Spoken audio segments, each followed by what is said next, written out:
Hey guys, Master Thorn here. Wanted to go over sparring gear options. If you are gold belt and above, you're going to need to have the minimum hand pads, foot pads. When you get to purple and above, you're going to need to have the minimum gear for sparring class. You do require at that point that you go into your sparring classes. So I've got a couple of products that I want to go over, and the first one we have is our foam pads. We use a company called Macho for that. They've been producing pads for a long time, and there's essentially two lines that we carry you can go with, and we usually have these in stock at all times. You have Dyna, which is their baseline glove, foot pad, headgear, shin pad, and it has your standard amount of padding. We feel they're very safe, so we'll continue to stock them. The only problem that I see with the Dyna pad is their extra padding is on the inside of the hand. Just makes it a little bit tighter fit, but you know, it's a product that's used all over. Everyone's been using it. We've never had any safety issues with it, so it's a great product. They have another upgraded line, which is called their Warrior line. Personally, when I was wearing foam pads, this line I went with, it just provides a little bit better protection around your knuckles, the back of your hand. Just has that extra padding. The foot pads do the same. The headgear has the same. And by moving a lot of that padding to the back side of the handband instead of the inside, it just has a more comfortable feel. Obviously, when they upgrade their product, they do charge more for it.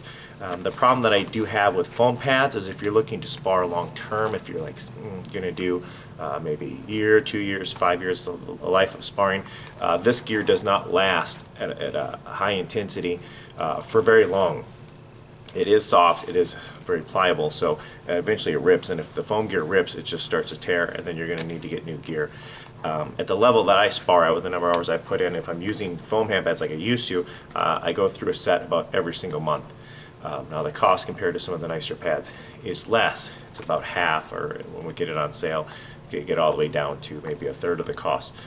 But when it's lasting you only a month, someone like my level, or maybe 2-3 months at a normal black belt level or advanced belt who's sparring a little more often, it gets a little spendy for that situation. The other line of pads you have are more the vinyl or the leather hand pads. These pads are actually made for point fighting. This happens to be a top 10 brand. Top 10 is an international brand. Had products for years. This is going to give you the same kind of support that the foam is. It's a little bit stiffer support, but it's used internationally for its safety. So this product is a step up.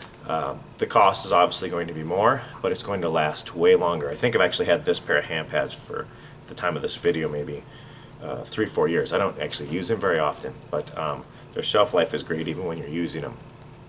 And then the brand that's a little bit newer to the market, but is by far going to set the standard in quality and comfort, is the Pkg Gloves.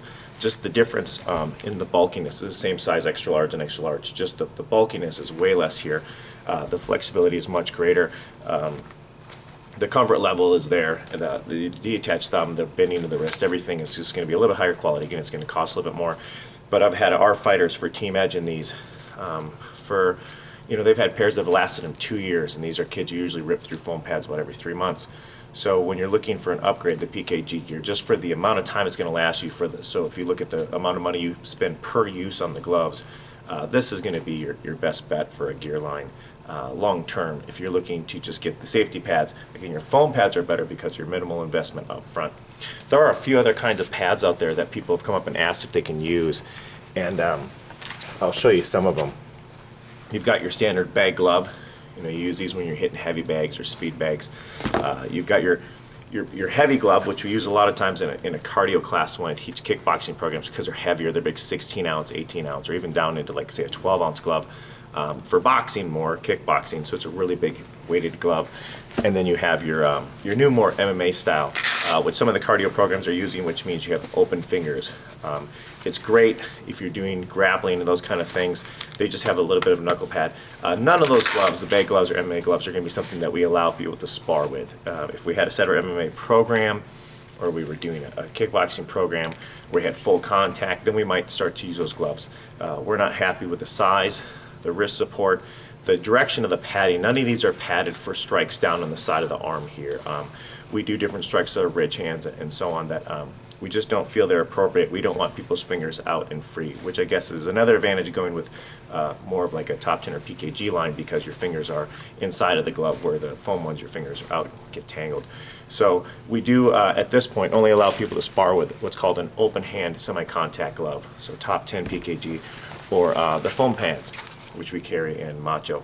So if you have any other questions on sparring gear, what styles, what availability, just ask your instructor. They know all the answers, and the prices are always posted. Check for sales. We have sales once or twice a year on gear, which gets you good savings. If you're looking to go long term, like I said, I would move up into one of the more long term pads instead of the more short term beginner foam pads.